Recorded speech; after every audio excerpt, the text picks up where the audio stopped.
ጭንቧ ለስለስ የምትባል እንግዲህ በሰውነታችን የሆነ ደም ሲፈስና አልቆም ሲል ከእምቧይ ጋር በመሆን ተጨምቆ በግራ አፍንጫ ሲሸተት ቀጥታ ደሙ ባንዴ ይቆማል ማለት ነው። እስኪ እምቧይ ደግሞ የትኛው እንደሆነ ላሳያችሁ።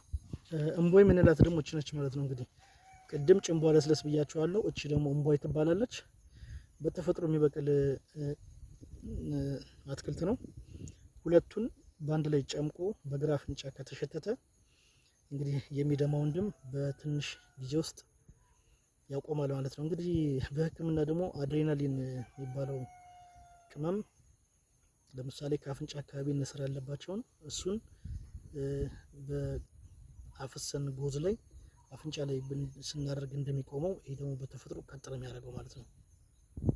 ይሄ ደግሞ በትልቁ ያበበው እምቧይ ነው። ያበበችው እምቧይ ናት ማለት ነው። እንግዲህ ሾህ አላት በነገራችን ላይ። ስለዚህ እንግዲህ ኢትዮጵያ በተፈጥሯ ብዙ ነገሮችን መያዝ የምትችል ሀገር ነች፣ የያዘች ሀገር ናት ማለት ነው።